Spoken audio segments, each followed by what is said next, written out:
Hello, and welcome to Not Boring English.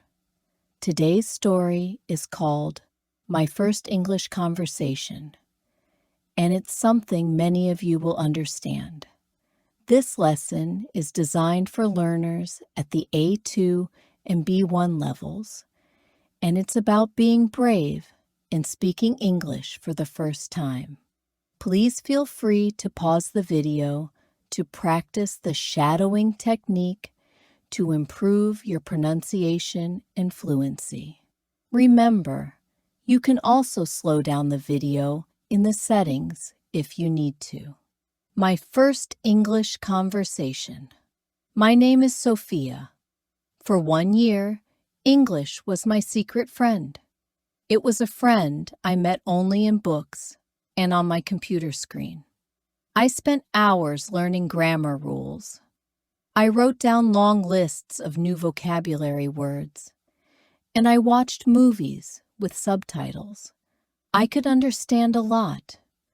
When I read an article or listened to a podcast for learners, I felt intelligent and successful. In my head, I was a great English speaker. The problem was, English only lived inside my head. I never let it out. The idea of actually speaking to a real person, especially a native speaker, was terrifying. My throat would feel tight, and my mind would go completely empty. What if they spoke too fast? What if they didn't understand my accent? What if I made a stupid grammar mistake? The fear was stronger than my desire to practice. Last summer, I had the opportunity to travel to New York City for a week. It was my first time in an English-speaking country. I was so excited to see all the famous places, but I was also incredibly nervous. This was my chance. This was the real test. On my third day, I decided I wanted to visit the Museum of Modern Art. I looked at the map on my phone, but the city was so big and confusing. The streets all looked the same. After walking for 20 minutes, I realized I was lost. My phone's battery was low, so I couldn't rely on it for much longer. I knew what I had to do. I had to ask someone for directions. My heart started beating like a drum. Thump, thump, thump. I could feel the fear creeping in. I looked at the people walking by. They all seemed so busy, so confident. They were walking fast, talking on their phones, and living their lives in English without any effort. I felt small and invisible. I stood on a corner, trying to be brave. I practiced the sentence in my head. "Excuse me, can you tell me how to get to the Museum of Modern Art?" No, that sounded too complicated. Let's try something simpler. "Excuse me, where is the Museum of Modern Art?" Yes, that was better. Short and clear. I saw a businessman in a suit. No, he looks too busy. I saw a young woman listening to music. No, I don't want to interrupt her. Every person was a new excuse to stay silent. This was much harder than learning from a book. I felt like giving up. Maybe I could just go back to my hotel. But then I remembered why I started learning English. I wanted to connect with people, to travel, to understand the world in a new way. I couldn't give up now. Then I saw her.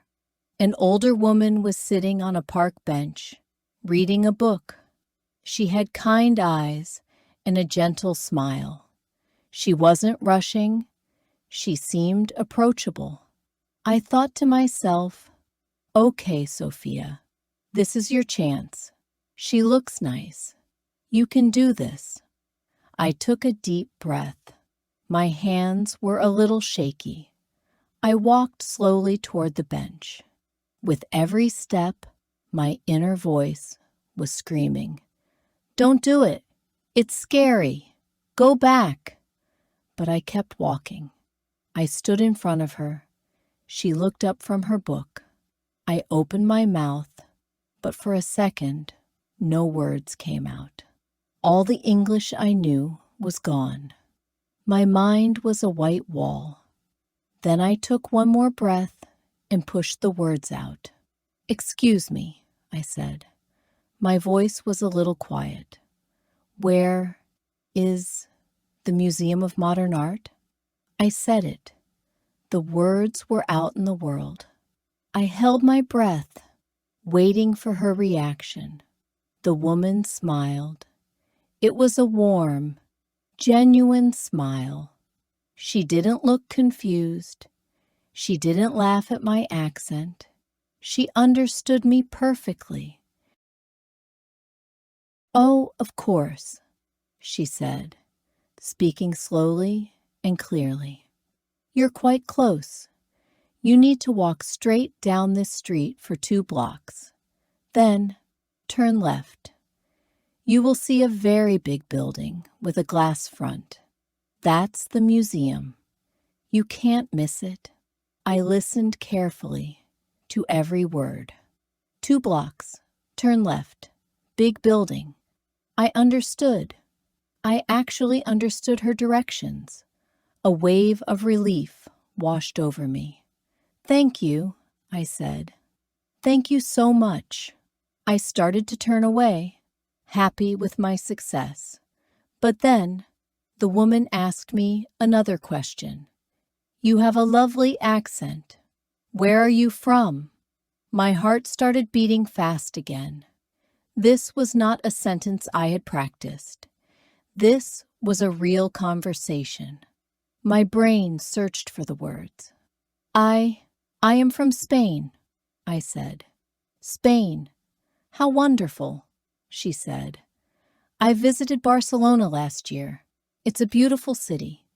"Yes," I said, a real smile appearing on my face now. "It is beautiful." That was it. That was the whole conversation. It was probably less than 1 minute long. But for me, it was a huge victory. I had spoken English. I had understood someone, and someone had understood me. "Well, enjoy the museum," the woman said, returning to her book. "I will. Thank you again. Have a good day," I replied. As I walked away, I wasn't thinking about my accent or my grammar. I was thinking about how kind the woman was. I was thinking about the fact that I did it. I faced my biggest fear, and I survived. In fact, I felt more than alive. I felt amazing. My legs felt light. The city didn't seem so scary anymore. It felt full of friendly people I could talk to. I followed her directions and found the museum easily. But honestly, the art inside wasn't the most important discovery I made that day. The most important discovery was that I could speak. My secret friend, English, was not a secret anymore.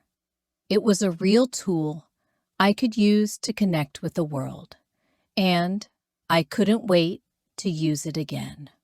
Comprehension. Questions.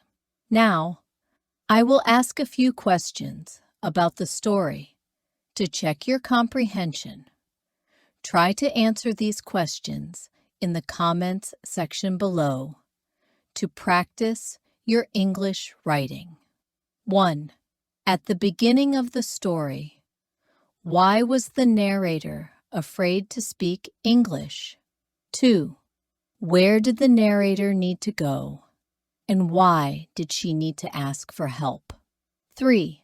How did the narrator feel after having the short conversation with the woman on the bench? Thank you for listening to this story. I hope it inspires you to be brave with your English. What about you? Do you remember the first time you had a conversation in English? How did you feel? Let me know in the comments, and please subscribe for more stories to help you on your English journey. See you next time.